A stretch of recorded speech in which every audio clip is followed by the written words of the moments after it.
Abantu bangi bakaluubirizibwa okugenda mu malwaliro olw'obutabeera na nsimbi ate abalala bawalirizibwa okugendayo kyokka ne batayambibwa olw'obutabeera na nsimbi ezeetaagisa ng'abantu bangi bafiiridde mu mbeera eno. Embeera eno yeeyolekera mu bitundu by'e Luweero gye buvuddeko omukyala eyali agenze okuzaala ku ddwaliro lya Luweero Hospital omusawo bwe yamusaba emitwalo 2 alyoke amulongoose kyokka olw'okuba ensimbi zino zaawera kikeerezi kino kyaviirako omukyala ono okufa nga yakalongoosebwa n'omwana n'afa enkiira.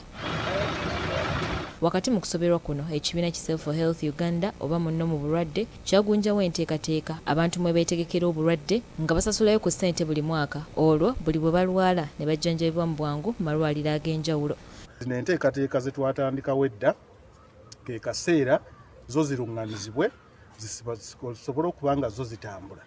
Twetaagawo either etteeka nga disitulikiti yerikoze oba ne paalamenti eyinza okukola etteeka nga litunulidde community insurance.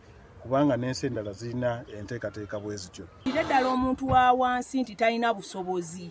So bwe kinaaba kigaziye mu paalamenti noono omuntu wa wansi atalina busobozi gavumenti ejja kitunuulira. Kyokka enkola eno tennaba kujjumbirwa olw'abantu okugitya kubanga tewali tteeka lyonna ligifuga wadde ku disitulikiti y'e Luweero oba ebitundu ebirala kwe bakolera oba okuva mu lukiiko lw'eggwanga olukulu. Ku nsonga eno Frederick Makaire Ssenkulu wa Self for Health Uganda ategeezza nti ekiseera etteeka liyite kyongere okutaasa obulamu bw'abantu naddala abo abalimu okutya nti bayinza okunyagibwa. Yandibadde kino kintu ekiyisa buyisa mu paalamenti abantu bonna babeere ne batwagiyise tutya insurance ey'obulwadde kubanga obulwadde tebukola ki tebulaga. Bino bwe bijjidde nga mu mbeera y'emu paalamenti yakayisa etteeka ku Yinsuwa z'ebyobulamu kyokka omukulembeze w'eggwanga teyaliteekako mukono nga kati yaddeyo mu minisitule y'ebyobulamu.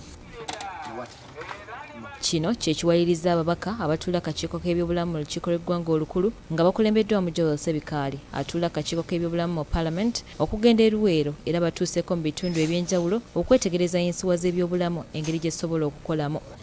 And of course, when our patients heard that we are now hospital, era ndowooza nze kati kyekigyemu olwaleero nga ne babadde batuwa obulamu tusobola okugenda mu maaso n'enteekateeka yaffe kubanga sobozesa gino teyatulabamu kalumira. Ekyo nno kitwadde omukisa naye bye tulabye mu Luweero birungi nnyo naye ekintu kye tulabye ekirala nti ate ordinance eya disitulikiti Solicitor General yagaana ogiyisa nga mu biwulidde ng'ababaka kugenda mu paalamenti kubanga etteeka terinaba kuyita tulabe bwe tuyinza okuyambako disitulikiti y'e Luweero n'endala kuba ziri disitulikiti 15. Abamu ku batuuze be twogeddeko nabo batutegeezezza nti enteekateeka ya Self for Health Uganda ebayambye nnyo nga singa ne paalamenti eyisa etteeka kyakubayambako nnyo. Nze kene nalwala ngenda mu ddwaliro bwe bamala kunjanjaba banja emitwalo 25 naye nje kakati wano ku diriisa nawaayo emitwalo egyo 3 kali emitwalo 22 ab'ekibiina ne bakola ne bajjanjaba omwana nasuuka n'omulala ne bwalwala nkyantwalayo butwazi nange ne bwe mba ndwadde.